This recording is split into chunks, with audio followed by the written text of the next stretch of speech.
দেখুন এখন বিপদ এটা দেখা যায় বহুত ধনী মানুষ পানির বন্দি বই দেখি তার লাই ধন সম্পদ দেখেন দি কিন্তু পানির লাই কিছু করি না পারে। টানা বৃষ্টি আর বঙ্গোপসাগরের জোয়ারের পানিতে বদলে গেছে আনোয়ারা উপজেলার চেনা দৃশ্য।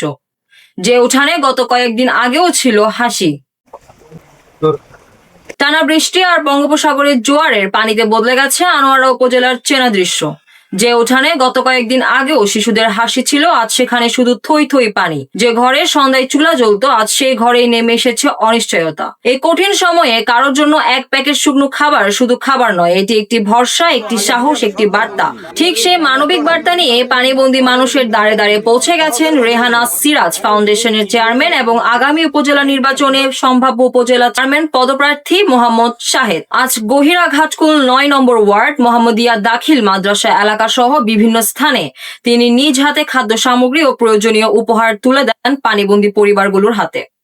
তিনি জানান, রেহানা সিরাজ ফাউন্ডেশনের উদ্যোগে ইতিমধ্যে ৫,০০০-এরও বেশি পরিবারের কাছে সহায়তা পৌঁছে দেওয়া হয়েছে।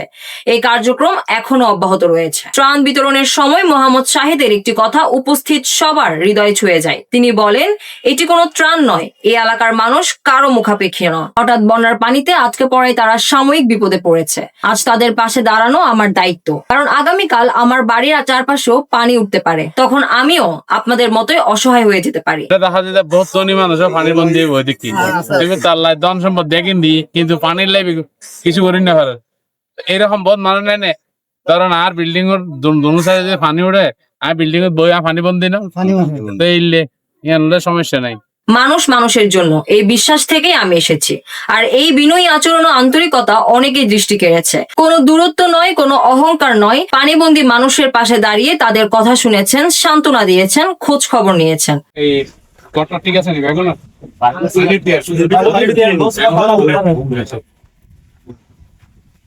আমরা ইনশাল্লাহ যখন কিছু সুবিধা জানাবেন। আমি আজ এসে ইলানো আমরা এই দুর্যোগ সবসময় দুর্যোগের পরে যেন সুবিধা কি আর পাইবেন আর প্রতিনিধির মাধ্যমে। আর আমরা পাঠান আছে বুঝলেন না, যেন কি আমরা যোগাযোগ করলে ইনশাল্লাহ যেন দুর্যোগ যেন বিপদ আপদ আর তৈরি পাইবেন। 1.5 ঘন্টা সময় লাগবে ইনশাল্লাহ। ত্রাণ বিতরণ শেষে অনেক স্থানীয় বাসিন্দার কণ্ঠে শোনা যায় একটাই প্রত্যাশা, দুর্যোগের দিনে যিনি মানুষের পাশে থাকেন, আগামী দিনেও তারা এমন মানবিক নেতৃত্ব দেখতে চান। অনেকে মন্তব্য করেন, মানুষের সুখ দুঃখে পাশে থাকা, কোনো অহংকার ছাড়া সবার সঙ্গে মিশে যাওয়া এবং বিপদের সময় দ্রুত এগিয়ে আসা, এমন নেতৃত্বই আনোয়ারার ভবিষ্যতের জন্য প্রয়োজন। দুর্যোগ একদিন শেষ হবে, বন্যার পানি নেমে যাবে, কিন্তু মানুষের বিপদের দিনে যে হাতটি এগিয়ে আসে সেই হাতের স্পর্শ মানুষ দীর্ঘদিন মনে রাখবে। প্রবাসী নিউজ টিভি, সত্যের পথে, মানুষের পাশে। আমরা ৩ নম্বর ইউনিয়ন রায়পুর ইউনিয়নের অন্তর্গত থেকে বলতেছি যে গহিরা ৯ নম্বর ওয়ার্ডের মধ্যে এই যাবৎক্ষণ বিত্তবান মানুষ আমরা সাহায্য করে নেওয়া যায়। দুর্যোগ এলাকার মধ্যে 3 দিকে দুর্যোগ, একদিকে বঙ্গোপসাগর, একদিকে সংগঠন দিয়ে, আর দিকে আমরা দক্ষিণ পাশে, এর পাশে আর কিছু নেই, শুধু আরো কতগুলি উপকূলীয় মানুষ আছি।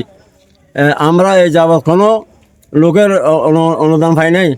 উপজেলা পদপ্রার্থী জনাব শাহেদুর রহমান আসিয়া আমাদেরকে সাহায্য করতেছে উপকূলের মানুষের জন্য।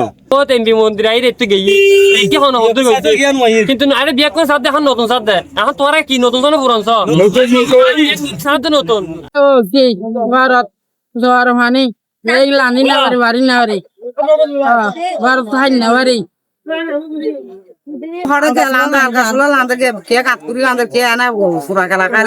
আনোয়ারা থেকে সাইফুল ইসলামের পাঠানো ভিডিও তথ্যচিত্রে নুসাইবা, প্রবাসী নিউজ টিভি, চট্টগ্রাম। দেশ বিদেশের নিত্য নতুন খবরাখবর পেতে প্রবাসী নিউজের সাথেই থাকুন।